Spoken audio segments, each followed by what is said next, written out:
वंजारी समाजाला एसटीतून आरक्षण वंजारी समाजाला एसटीतून आरक्षण। आम्ही भगवान बाबाच्या चौकात निदर्शन करतो, आंदोलन करतो। त्याचं कारण अहिल्यानगर जिल्ह्यातील शेवगाव तालुक्यातील थाटेवडगाव या ठिकाणी वंजारा समाजातले 3 तरुण बांधव गेल्या 12 दिवसापासून आमरण उपोषण करतात।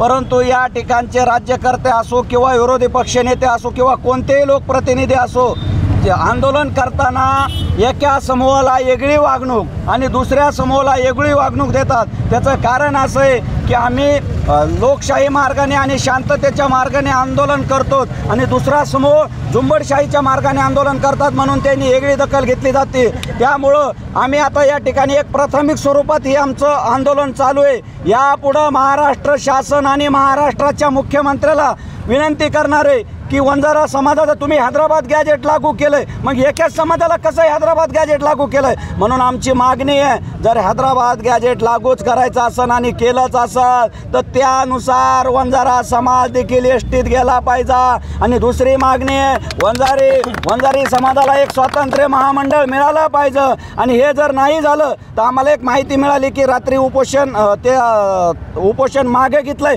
म्हणून आम्ही एक थोड्या स्वरूपात या ठिकाणी आंदोलन करतो। परंतु आमच्या मागण्या येणाऱ्या काळात जर मागण्या मान्य नाही झाल्या तर बीड जिल्हा नाही संपूर्ण महाराष्ट्र आम्ही बंद करणार आहेत। कारण आता आम्ही महाराष्ट्राच्या मुख्यमंत्र्याला आपल्या या माध्यमातून सांगू इच्छितो की तुम्ही खरं म्हणजे एका बाजूला ओबीसी DNA वंजारा समाजाचं मतदान तुम्हाला सगळं पाहिजे, कमळ पाहिलं की आम्ही मतदान टाकायचं, आणि तुम्ही आम्हाला या पद्धतीची जी वागणूक देतात, येणाऱ्या स्थानिक स्वराज्य संस्था, नगरपालिका असेल, जिल्हा परिषद असेल, पंचायत समिती असेल, खरं म्हणजे या मुख्यमंत्र्यांनी आणि या भारतीय जनता पार्टीच्या सरकारने जर आमच्या मागण्या मान्य नाही केल्या तर आम्ही येणाऱ्या संपूर्ण निवडणुकीत यांना धडा शिकवल्याशिवाय राहणार नाहीत।